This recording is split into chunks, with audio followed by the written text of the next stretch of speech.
O, di ba ang linis? Wow! Bago maging malinis yan, ito talaga ang ganap niyan. Welcome nga pala mga mami ko sa aking mini vlog, part 2. Nilabas ko na nga pala dyan sa labas yung aking mesa, tsaka yung mini drawer ko na yan. Kasi nasisikipan ako. Gusto ko kasi yung kama nasa lapag.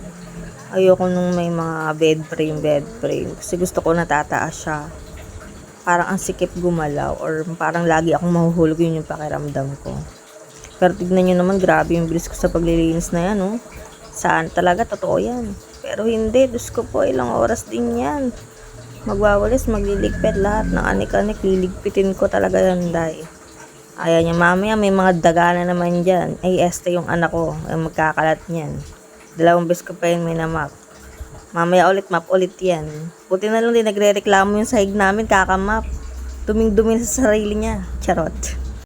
Kailangan ko na talaga magmadali dyan mga mami ko kasi magluluto pa ako ng pananghalian ng aking kuting. Ay, este burilit.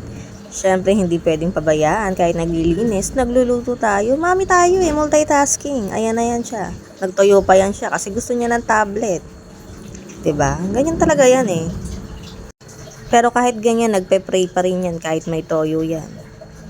Kailangan ko yan talaga yan siya subukan kasi lalo na kapag hindi niya bet yung ulam, hindi yan kakain, pihikan yan eh.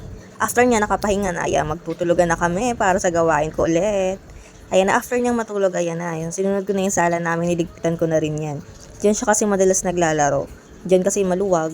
So yan talaga ang laging malinis. Pagising ko pa lang din, yan talaga agad yung nililinis ko. So pangalawang linis na ulit yan, tanghalin tapat pa lang, di ba? Grabe yung pagod ko, overload. Wala kapahi-pahinga.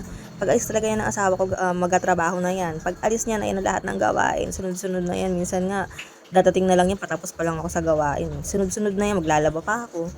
Sampay. Ayan na. Gusto ko kasi talaga mga mami ko malinis yung bahay bago ako magpahinga, bago ako matulog, para pagising ko malinis. Ang sarap sa pakiramdam kasi kapag malinis, di ba? Oh, ayan na, malinis na. Ang sarap sa pakiramdam. Ayan na yung final look. Pwede na ulit magkalat ang aking bolingge. Charot, wag naman anak, maawa ka na kay mami mo. Ayun lang muna for today. Bye!